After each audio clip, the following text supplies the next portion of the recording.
అందరూ ఎలా ఉన్నారు? అందరూ బాగున్నారా? మన లాస్ట్ వీడియోలో ఆల్రెడీ అయితే చెప్పాను. మీకు వచ్చేసరికి నా ఎక్స్పీరియన్స్ అయితే చెప్పబోతున్నా, షేర్ చేయబోతున్నా, అండ్ నాకు వచ్చిన ర్యాంక్ తో నేను ఏయులో ఎలా జాయిన్ అయ్యా, సో దానికోసం అయితే మాట్లాడబోతున్నా. అండ్ మీరు ఎలా ప్రిఫరెన్స్ ఆర్డర్ పెట్టుకుంటే మీకైతే వచ్చే ఛాన్స్ ఉంది, అండ్ మీ ఏ ర్యాంక్ ఎలిజిబిలిటీతో మీరైతే ఏయులో అయితే జాయిన్ అవ్వచ్చు, దానికి కట్ ఆఫ్ ఏంటి, సో దానికోసం కూడా రఫ్ గా అయితే చెప్పబోతున్నా నాకున్న ఎక్స్పీరియన్స్ తో. అండ్ మా కాలేజ్ లిస్ట్ అయితే ఉంటుంది కదా, సో నా క్లాస్ ఉన్న లిస్ట్ తో వచ్చేసరికి నా బ్రాంచ్ కి వచ్చేసరికి ఎంత కట్ ఆఫ్ ఉంది కూడా అయితే క్లారిటీగా అయితే చెప్తున్నా. అండ్ మిగతా బ్రాంచ్ కి వచ్చేసరికి ఒక రఫ్ ఐడియా కూడా మీకు అయితే ఇవ్వబోతున్నాను ఈ వీడియోలో వచ్చేసరికి. అండ్ సిఎస్సి ఈసీ ఎలా ఆర్డర్ లో పెట్టుకుంటే, ఏ ప్రిఫరెన్స్ లో పెట్టుకుంటే మీకైతే సీట్ అయితే వచ్చే ఛాన్సెస్ అయితే ఉంటాయి, సో బెస్ట్ కాలేజ్ లో ఎలా తెచ్చుకోవాలి, ఇలా చాలా క్వశ్చన్స్ వచ్చేసరికి అండ్ నా ఎక్స్పీరియన్స్ తో అయితే కలిపి, నా కౌన్సిలింగ్ ఎక్స్పీరియన్స్ కూడా కలిపి ఈ వీడియో అయితే డిస్కస్ చేయబోతున్నా. సో చాలా ఇన్ఫర్మేటివ్ గా ఉంటుంది కాబట్టి మీకైతే యూజ్ అనిపిస్తే ఒక లైక్, ఒక షేర్, ఒక సబ్స్క్రైబ్ చేయడం అసలు అయితే మర్చిపోద్దు. ఇప్పుడైతే వీడియో అయితే స్టార్ట్ చేద్దాం ఏమాత్రం డిలే లేకుండా. Video I'm a student of university by university. First వచ్చేసరికి బ్రో మరి 45,000 ర్యాంక్ అయితే ఉందంటున్నావు, మరి నీకు ఎలా ఏలో వచ్చింది? ఏ అనేది టాప్ 1 కాలేజ్ కదా, టైర్ 1 కాలేజ్. అలాంటప్పుడు నీకు ఎలా వచ్చింది? ఏమైనా స్పెషల్ రిజర్వేషన్ ఉందా, లేదా ఏదైనా స్పెషల్ గా డాక్యుమెంట్స్ కానీ ఏదైనా సర్టిఫికేట్స్ ఎక్స్ట్రాగా నీకు ఉన్నాయంటే ఎస్ ఉంది బ్రో, నాకైతే స్పెషల్ రిజర్వేషన్ అయితే ఉంది. సో నాకు వచ్చరికి క్యాప్ రిజర్వేషన్ అయితే ఉందనమాట. సో క్యాప్ రిజర్వేషన్ ఏంటి బ్రో, దానికోసం ఇంకేదైనా ఎలిజిబిలిటీ కొంచెం ఎక్స్ట్రాగా ఉంటుందంటే అవును బ్రో, 2% అయితే ఎక్స్ట్రా రిజర్వేషన్ అయితే ఉంటుంది. ఎన్సీసీ వచ్చేసరికి 1.5% అయితే రిజర్వేషన్ అయితే ఉంటుంది. అండ్ పిహెచ్ వాళ్ళకి కూడా రిజర్వేషన్ అయితే ఉంటుంది అనమాట. సో అందువలన ఈ వీళ్ళకి వచ్చేసరికి సపరేట్ గా ఒక కౌన్సిలింగ్ అయితే మళ్ళీ ఆఫ్లైన్ అయితే జరుగుతుంది. మీరైతే భయపడాల్సి అనేది మీకైతే ఆన్లైన్ అయితే జరుగుతుంది కదా. సో వీళ్ళకి వచ్చేసరికి ఆఫ్లైన్ లో కండక్ట్ చేస్తారనమాట. సర్టిఫికేట్ వెరిఫికేషన్ వచ్చేసరికి ఆఫ్లైన్ లో మళ్ళీ చేస్తారనమాట. ఇది వచ్చేసరికి మీకు పెట్టుకుంటాం కదా, అలా దీనికి కూడా విజయవాడలో అయితే మా దగ్గరలో ఒక 3 డిస్ట్రిక్ట్స్ అయితే ఇస్తారు. సో 3 డిస్ట్రిక్ట్ వాళ్ళు విజయవాడ దగ్గరికి అయితే వెళ్తారు. విజయవాడలో ఏదో ఒక గవర్నమెంట్ పాలిటెక్నిక్ కాలేజ్ అయితే చెప్తారనమాట. అక్కడ వచ్చేసరికి ఈ రిజర్వేషన్ అయితే ఉంది కదా, వీళ్ళందరికీ వచ్చేసరికి కౌన్సిలింగ్ అయితే జరుపుతారు. అక్కడికి వెళ్తాం, సర్టిఫికేట్స్ అయితే చూపిస్తాం, వాళ్ళు అన్ని ఓకే చేసిన తర్వాత రిజిస్ట్రేషన్ చేసి ఉంటారు కదా, సో అందులో వచ్చేసరికి ఎస్ అనేది ఆప్షన్ అయితే వస్తుంది. సో అదంతా కంప్లీట్ అయిపోయిన తర్వాత వచ్చేసరికి మీకైతే దాని అక్కడ ఉంటారు కదా, సో ఎంతమంది వచ్చారో దాని బేస్ మీద మీకు వచ్చేసరికి అక్కడ ఉన్న మెరిట్ లిస్ట్ తీసి మీకైతే సీట్స్ అయితే అలాట్ చేస్తూ వస్తారు. అదేనమాట క్యాప్ వాళ్ళకి వచ్చేసరికి. అండ్ ఎన్సీసీ వాళ్ళు వచ్చేసరికి సింపుల్ గా చెప్పండి స్పెషల్ కేటగిరీ వరకు వచ్చేసరికి. సో ఆ విధంగా అయితే అక్కడ జరుగుతుంది. బట్ అన్ఫార్చునేట్లీ నాకైతే రాలేదు. బట్ నీకు మరి ఏలో ఎలా జాయిన్ అయ్యావంటే నేను ఐఐటి ద్వారా అయితే జాయిన్ అయ్యా. ఎందుకు బ్రో ఏలో ఐఐటి ద్వారా జాయిన్ అయ్యావు? నీకు 40 ర్యాంక్ అయినా సరే మంచి కాలేజ్లో బయట కాలేజ్ వస్తాయి కదా, ఎందుకు ఐఐటిలో కొంచెం ఎక్కువ మనీ ఇచ్చి జాయిన్ అవ్వడం ఎందుకు అని అంటే, కరెక్టే మీరు చెప్పింది కూడా కరెక్టే. నాకైతే బయట కాలేజ్ కూడా మంచి కాలేజ్ అయితే సీట్ అయితే వస్తుంది. ఈసీఐ అయితే నేను అనుకున్నా కదా ఫస్ట్ లో పెడతామని. సో అది వచ్చేసరికి నాకు మంచి కాలేజ్ అయితే సీట్ అయితే వచ్చింది అనమాట. బట్ నేను వచ్చేసరికి ఏలో జాయిన్ అవ్వాలనుకున్నాను కాబట్టి అందరైతే జాయిన్ అయ్యాను.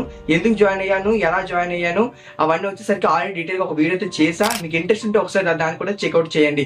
అండ్ ఇప్పుడు వచ్చేసరికి నేను ప్రిఫరెన్స్ లిస్ట్ ఎలా పెట్టుకుంటే మీకైతే వచ్చే ఛాన్స్ ఉంది అయితే మాట్లాడుకుందాం. ఫస్ట్ వచ్చేసరికి నేను ఈసీఈ, మెక్, త్రిబుల్ అయితే ఈ 3 అయితే పెట్టుకోవాలనుకున్నా. సో ఈ పర్టికులర్ బ్రాంచెస్ అనుకున్నాను కాబట్టి ఇంకా మీరు ఏ డిస్ట్రిక్ట్ లో ఉన్నారో ఆ డిస్ట్రిక్ట్ టాప్ కాలేజ్ అయితే బయటికి తీయండి. టాప్ కాలేజ్ బయటకు తీసి ప్రతి కాలేజ్ లో మీకు నచ్చిన కాలేజ్ ని ఫస్ట్ గా పెట్టుకొని మిగతా ఈ 3 బ్రాంచ్లు వచ్చేసరికి దానికైతే లింకప్ చేయండి. అండ్ ప్రతి ఇప్పుడు ఒక ఎగ్జాంపుల్ ఒక ఏయూ అనుకుందాం. ఏలో వచ్చేసరికి ఈసీ, నెక్స్ట్ వచ్చేసరికి ఏయూ, మళ్ళీ మెక్, మళ్ళీ ఏయూ వచ్చేసరికి మళ్ళీ త్రిబుల్. అలాగా అనమాట. ఒకే కాలేజ్ కి 3 బ్రాంచెస్ పెట్టుకుంటూ రండి. సో మీకు ఇంట్రెస్ట్ ఉంటే ఇప్పుడు నాకు అన్ని ఇంట్రెస్ట్ లేదు, ఓన్లీ సిఎస్సి ఈసీ కావాలంటే ఓకే సిఎస్సి ఈసీ ప్రతి కాలేజ్ పెట్టుకుంటూ రండి. టాప్ లో పెట్టండి. టాప్ లో పెడితేనే మీకైతే ఫస్ట్ వస్తుంది. మీరు పెట్టిన ప్రిఫరెన్స్ ఆర్డర్ బట్టే మీ ర్యాంక్ కట్ ఆఫ్ తగ్గట్టుగా మీకు సీట్ అయితే అలర్ట్ అయిపోతుంది. ఫేజ్ 1 లో సీట్ రాలేదంటే ఫేజ్ 2 చాలా కష్టం అయిపోతుంది. ఫేజ్ 1 అన్ని సీట్స్ అయితే ఖాళీ అయిపోతాయి. సో చాలా తక్కువ సీట్స్ అయితే ఉంటాయి, చాలా తక్కువ ఛాన్సెస్ అయితే ఉంటాయి. సో మళ్ళీ మేనేజ్మెంట్ సీట్స్ కొనడం చాలా కష్టం అయితే అయిపోతుంది. సో అందుకు చెప్తున్నా, ముందు ఫేజ్ 1 లో ప్రిఫరెన్స్ ఆర్డర్ కరెక్ట్ గా పెట్టుకోండి. బ్రో నాకు ఇంకా క్లారిటీగా కావాలంటే దానికోసం కూడా ఒక వీడియో అయితే చేశాను. సో ఆ వీడియో అయితే ఇక్కడ మీకు ఐ కార్డ్స్ అయితే వస్తుంది, ఒకసారి అయితే చెక్అవుట్ చేయండి, మీకు కొంత ఇన్ఫర్మేషన్ అయితే ఉంటుంది. అండ్ మీకు ఎంసెట్ కౌన్సిలింగ్ సంబంధించి ఏ డాక్యుమెంట్స్ కావాలి, అసలు ఏంటి డిస్ట్రిక్ట్ వైజ్ ఇవన్నీ తెలుసుకోవాలనుకుంటే దానికి కూడా ఒక వీడియో అయితే చేసా. సో అది కూడా ఒకసారి చెక్అవుట్ చేయండి, మీకు ఫుల్ డీటెయిల్ గా ఒక ఇన్ఫర్మేషన్ అయితే వస్తుంది అనమాట. అందుకని చెప్తున్నా, ఒకసారి అయితే దాని మీద చెక్ చేయండి. అండ్ ఇప్పుడు వచ్చేసరికి మీకు డిస్ట్రిక్ట్ వైజ్ గా అండ్ టాప్ కాలేజ్ లిస్ట్ వచ్చేసరికి అండ్ కట్ ఆఫ్ లిస్ట్ ఈ 3 వచ్చేసరికి నా టెలిగ్రామ్ ఛానల్ అయితే పెడతాను. సో అక్కడ వచ్చేసరికి మీరైతే తీసుకొని దాని రిఫరెన్స్ కింద తీసుకోండి. అండ్ నీకు ర్యాంక్ రేట్ కూడా పెడతా. ఆ ర్యాంక్ పేటర్లో మీ ర్యాంక్ కొడితే and district and branches specific గా మీరు సెలెక్ట్ చేసుకుంటే ఏ కాలేజ్ లో ఏ బ్రాంచ్ వచ్చే ఛాన్స్ ఉందని జస్ట్ మీకు ఒక క్లారిటీగా ఒక రిఫరెన్స్ కింద అయితే ఇస్తుంది అనమాట. సో దాన్ని తీసుకుని ఒక రిఫరెన్స్ లిస్ట్ అయితే తయారు చేసుకోండి అండ్ మీకు నచ్చిన కాలేజీని అయితే ముందుగా పెట్టుకొని దాన్ని వచ్చేసరికి రిఫరెన్స్ కింద తీసుకోండి. అలా పెట్టుకుని టాప్ మేము మళ్ళీ చెప్తున్నా, వెబ్ ఆప్షన్ టాప్ లో ఏముంటే ఆ కాలేజీ మీకు అయితే వచ్చే ఛాన్స్ అయితే ఉంటుంది. ఆ బ్రో మనం ఏం పెడితే అది ఫస్ట్ లో వచ్చేస్తుంది అంటే అలా కాదు. మీ కట్ ఆఫ్ ర్యాంక్ కి ఆ కాలేజ్ కట్ ఆఫ్ కి మీరు పెట్టిన బ్రాంచ్ కి సరిగ్గా ఉంటే అదే మీకు వచ్చేస్తుంది అనమాట. సో అందుకని పెట్టినప్పుడు జాగ్రత్తగా అయితే చూసి అయితే పెట్టుకోండి. అండ్ మెయిన్ వచ్చేసరికి పెద్ద ర్యాంక్ వచ్చేసే వాళ్ళు ఒక 60K 70K వచ్చిన వాళ్ళు మరి టైర్ 1 కాలేజ్ అయితే ఉంటాయి కదా. సో అందులో సిఎస్సి స్పెషలైజేషన్ పెట్టిస్తే రావు. అనవసరంగా టాప్ 10 లిస్ట్ అయితే పోగొట్టేకండి. సో మీరు తగ్గట్టుగా ఉందా లేదా ఆ కాలేజ్ ఏంటో తెలుసుకోవాలంటే ఒకసారి ప్రెడిక్టర్ అయితే యూజ్ అయితే చేయండి. ర్యాంక్ ప్రెడిక్టర్ అని రిఫరెన్స్ కింద అయితే తీసుకోండి అని చెప్తున్నా. సో దాన్ని పక్కాగా అయితే తీసుకోకండి. అండ్ వచ్చేసరికి కట్ ఆఫ్ కూడా 100% షూర్ గా అయితే తీసుకోకండి. ఎందుకంటే వ్యారీ అవుతుంటుంది, ఎవ్రీ ఇయర్ కి వ్యారీ అవుతుంటుంది. కాబట్టి ప్రతిది కూడా రిఫరెన్స్ కింద మాత్రమే తీసుకొని అండ్ మీకున్న సీనియర్స్ తో కానీ బయట వాళ్ళతో కానీ ఒకసారి డిస్కస్ చేసి ఏ కాలేజ్ బెటర్ బాగుంటుంది, ఏ బ్రాంచ్ చేస్తే బాగుంటుంది, ఆల్రెడీ బ్రాంచ్ అయితే ఫిక్స్ అయిపోంటారు. కాబట్టి జస్ట్ కాలేజ్ అయితే చూస్ చేసుకోండి. అలా చూస్ చేసి పెట్టుకుంటే మీకైతే వచ్చే ఛాన్స్ అయితే చాలా ఎక్కువగానే ఉంటాయి. ఏ తప్పులు చేయకూడదు అంటే ఏఈలో రావాలంటే ఫస్ట్ వచ్చేసరికి నచ్చిన కాలేజ్ పెట్టుకుంటూ వెళ్ళిపోతే రాదనమాట. ఏం చేయాలి, మీ ర్యాంక్ తగ్గట్టుగా. ఇప్పుడైతే మా క్లాస్ మెక్కదే చెప్పబోతున్నా. ఇప్పుడు BCA వచ్చేసరికి ఒక 30K కట్ ఆఫ్ అయితే ఇచ్చారనమాట. మా ప్రీవియస్ ఇయర్ వచ్చేసరికి మా బ్రాంచ్ కి 30K తో కట్ అయితే అయిపోయింది BCA. అండ్ BCDకి వచ్చేసరికి ఫీమేల్ కేటగిరీ వచ్చేసరికి 50K తో కట్ ఆఫ్ అయింది.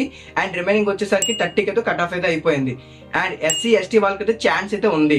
SC/ST వాళ్ళకి వచ్చేసరికి 80K 90K అయితే కట్ ఆఫ్ అయితే అయ్యింది. సో మీకు వచ్చే ఛాన్స్ అయితే ఉన్నాయి. ఫీమేల్ కేటగిరీ చెప్తున్నా. అండ్ మేల్ కేటగిరీ వచ్చేసరికి 70K 80K అయితే కట్ ఆఫ్ అయితే అయ్యింది. అండ్ OC వాళ్ళకి మరి చెప్పబాబు అంటే ఓకే, OC వాళ్ళకి వచ్చేసరికి కొంచెం కష్టం అనమాట. 20K 15K లోనే కట్ ఆఫ్ అయితే అయిపోయింది. సో అలా అయితే వాళ్ళకి సీట్స్ అయితే అలాట్ చేశారు మా బ్రాంచ్ కి వచ్చేసరికి. సో ఇంకా రిమైనింగ్ బ్రాంచ్ సంగతి ఏంటి బ్రో అంటే CSC EC సంగతి తెలిసిందే, కొంచెం టాప్ లో ఉంటే అందరూ ఎక్కువ పెడతారు. కాబట్టి దానికి ఒక 15K ర్యాంక్ అయితే వ్యారీ అయితే చేసుకోండి. ప్రతి దానికి ఒక 15K 20K వ్యారీ చేసుకొని రిఫరెన్స్ కింద తీసుకొని మీరు ఎలిజిబుల్ గా ఉంటే మాత్రం పెట్టడానికి అయితే ట్రై అయితే చేయండి. సో మీకు కేటగిరీ ర్యాంక్, లోకల్ ర్యాంక్ కూడా ఉంటది కాబట్టి సో దాన్ని బట్టి కూడా వచ్చే ఛాన్స్ అయితే ఇంక్రీజ్ అవుతూ ఉంటాయి. సో ఏఈలో చదవాలనుకుంటే చాలా మంది వచ్చేసరికి మంచి ర్యాంక్ ఉంటది, బట్ ఏ మంచి కాలేజ్ చూస్ చేసుకోలేరు అనమాట. తెలిక ఏదో పెట్టేస్తుంటారు, దగ్గర ఉన్న కాలేజ్ వెళ్ళిపోతాంలే, ఇక 10 అడుగులో కాలేజ్ ఉంది అందులో జాయిన్ అయితే అయిపోతాం, ఎందుకు ఈ టెన్షన్ అంత అనుకుంటారు. మంచి కాలేజ్ అయితే మిస్ అయితే అయిపోతారు.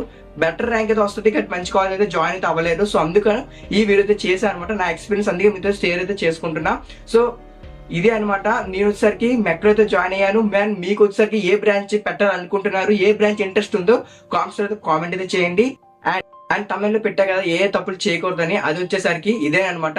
సో జిరాక్స్ కాపీలు వచ్చేసరికి 3 అయితే మీ దగ్గర అయితే ఉంచుకోండి, ఎందుకంటే మంచి అన్ని జిరాక్స్లు వచ్చేసరికి. అండ్ ఇంకోటి వచ్చేసరికి మా ఫ్రెండ్ అది పెట్టాడు, ఇది పెట్టాడు, నేను కూడా ఇద్దరం కలిసే చదువుకుందాం, సో ఒకే దగ్గర పెట్టుకుందాం, వాడు ఏం పెడితే మనం అదే పెట్టేద్దాం. వెబ్ ఆప్షన్స్ అయితే అస్సలేదు అనుకోకండి, చాలా డిఫరెన్స్ అయితే వచ్చేస్తుంది. అనవసరంగా మీరు మళ్ళీ రిగ్రెట్ అవుతారు. అండ్ phase 2లో కానీ మళ్ళీ వెయిట్ చేద్దాం అనుకుంటే phase 1లో అయితే సీట్స్ అన్ని అయిపోతాయి కాబట్టి phase 2లో అయితే ఉండవు. సో phase 2లో కానీ సీట్ వస్తే మాత్రం phase 1లో ఉన్న సీట్ అయితే క్యాన్సిల్ అయితే అయిపోతుంది. సో ఇది కూడా మైండ్లో అయితే పెట్టుకోండి. అండ్ ఇంకోటి వచ్చేసరికి ఎవరో ఏదో చెప్పారు, వాళ్ళు సైజ్ చేశారు, వీళ్ళు సైజ్ చేశారు అని అయితే తీసుకోకండి. జస్ట్ రిఫరెన్స్ కింద మాత్రమే వాళ్ళదైతే తీసుకోండి. అండ్ నేను చెప్పిన సార్ జస్ట్ రిఫరెన్స్ కింద మాత్రమే తీసుకోండి. మీరు ఓన్ డిసిషన్స్ అయితే తీసుకోవాలి. సో మీరు ఓన్ డిసిషన్ తీసుకుని మీ బ్రాంచ్ని అసలు ఏం పెట్టుకుందో ఏంది అనేది అందరు ఇచ్చిన ఇన్ఫర్మేషన్ని గ్యాదర్ అయితే చేసుకొని మీరు ఓన్గా డిసిజన్ తీసుకుంటే వెబ్ ఆప్షన్స్ అయితే పెట్టుకోండి. ఎందుకంటే తర్వాత వేరే వాళ్ళ మీద బ్లేమ్ చేసుకుంటే అనవసరంగా అయితే యూజ్ అయితే ఉండదు. సో మీ లైఫ్ కదా, సో ఆలోచించి అయితే పెట్టుకోవడానికి అయితే ట్రై చేయండి. సో ప్రిఫరెన్స్ లిస్ట్ ఎలా తయారు చేయాలి అండ్ ఎంసెట్ కోసం ఏమైనా డౌట్స్ ఉన్నా కామెంట్ అయితే చేయండి. అండ్ ఈ 2 వీడియోస్ అయితే చూడండి, మీకు ఒకసారి కొంచెం యూస్ఫుల్ గా అయితే అనిపిస్తుంది. ఇంకా ఏమైనా రిలేటెడ్ డౌట్స్ ఉంటే కామెంట్ అయితే చేయండి. అండ్ ఇన్స్టాగ్రామ్ లో మెసేజ్ చేయండి, ప్రతి ఒక్కరికి రిప్లై ఇస్తా. అండ్ టెలిగ్రామ్ జాయిన్ అవ్వడం అసలు అయితే మర్చిపోవద్దు, ఎందుకంటే అందులో అయితే చాలా డాక్యుమెంట్స్ అండ్ మెటీరియల్స్ పెడుతూనే ఉన్నా. సో ఒకసారి జాయిన్ అయ్యామండి, మీకు చాలా అయితే యూజ్ అవుతుంది. ఈ వీడియోస్ అంతే, ఇంకా ఉంటాను.